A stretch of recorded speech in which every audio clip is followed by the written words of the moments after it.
So there's this huge controversy that just broke out. There's also now backlash, and it's all centered around the future of AI, the Humane AI pin, and Marques Brownlee, aka MKBHD. Well, this is a huge situation in the world of tech. Even if you don't care about tech, this goes past that, right? So let me explain. The Humane AI pin, it's supposed to be this wearable device that sends messages and makes calls, and the company says that the pin acts as your assistant and second brain, right? Seemingly a swing at something meant to replace an iPhone, or at the very least work in conjunction where you're not looking at your device all the time. But that's me oversimplifying it. Getting into some specifics, right? The pin doesn't have a screen. Instead of a display, it projects imagery onto your palm, and it handles tasks and searches via your voice. It can also translate languages, identify objects, and provide information about them, take photos, and more. But the early reviews of the product they just released are not very flattering, with places like Bloomberg putting out a review called "The AI Device Revolution Isn't Going to Kill the Smartphone," with a review noting that the device is just so slow answering questions. It also can't do basic things like set a timer or access a calendar or third-party apps. We've also seen plenty of criticisms about bad battery life. You also had some saying it looks creepy to have a little camera-equipped device on your shirt when you're out in public. And Bloomberg adding, the company acknowledges that the device is a version 1.0, but it feels even earlier than that. Meanwhile, you had The Verge, for example, noting there were some tools that it had that were useful, like it could recognize a restaurant and tell you if it has good reviews, and it's also nice to be able to do a simple task without needing to get your phone out and then getting accidentally sucked into TikTok. But The Verge also noting that it was super inconsistent and failed to do a lot of simple tasks like make calls, and adding, the one and only thing I can truly rely on the AI pin to do is tell me the time. Should you buy this thing? That one's easy. Nope, nuh-uh. I can't think of anyone to whom I'd recommend spending the $699 for the device and the $24 monthly subscription. And then all of that bringing us to Marques Brownlee, who put out a video of his own agreeing with many of those points and saying it is the worst product he ever reviewed. Though notably, he did give credit where it was due, saying he found the hardware to be impressive and the way that you use your hand to control the projections, that it's fairly intuitive, all things considered. But notably, he also said that it just has a lot of problems, even with just asking it questions. It's often wrong, because AI still can hallucinate and there are still issues with it just not understanding correctly or just saying the wrong thing. MKBHD also noting that it gets overheated, that it's often warm, and it's just hard to forget that you have a warm square on your chest. Also saying that it lacks apps, right? You can't call an Uber or order something on Amazon, though when it comes to shopping, he would hesitate to even try because it would just be easier to do on a phone. I've seen a lot of demos where someone's like, plan me a trip to Europe, plan me an expedition. I don't even want to buy detergent online on this because I need to check all the ratings and the titles and make sure I'm ordering the right one.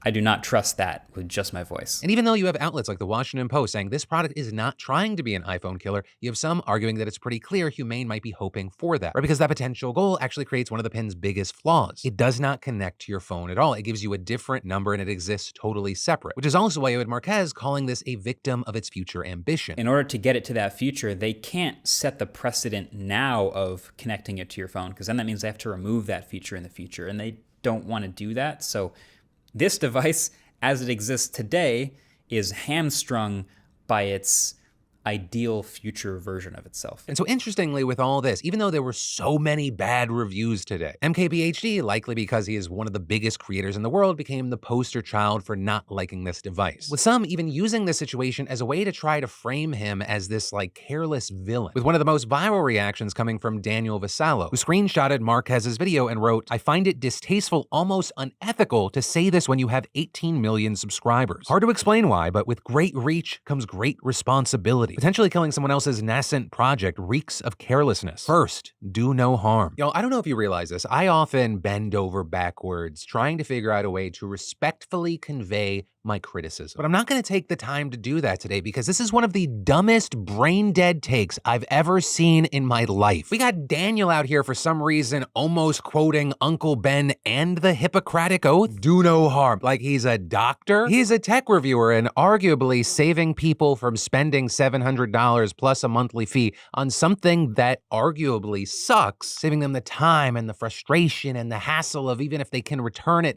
like that could be seen as a social good. And Marques, for those that are unfamiliar, if you watch through his stuff, you can see he's not one of these people that loves to shit on products. Which, you know, when it comes to review channels or critics, whether it be in tech or movies or TV shows, games, whatever, you have a lot of those people who love to tear things down. That's not MKBHD, which is also why his negative reviews stand out so much. And you don't even have to just take his past videos as a way to go like, okay, where's this guy at? In the actual video that Marques put out that you're so offended by, he goes out of his way to split the review into two parts. What it is, what it's supposed supposed to do. Its capabilities like, hey, tell me what's in front of me, and it's pointing out cameras and the carpet and that thing. And then separately, his own real-world experiences with it. And as people like Trung Fan have pointed out, like, that is to Humane AI's benefit. So when I see Lex Luthor from Wish just going like, I can't believe MKBHD would do no harm, Marquez, like my man Omni rightly pointed out, Marquez's only responsibility is to himself and, more importantly, his audience. That is who at all times he should be going out of his way to make sure he does not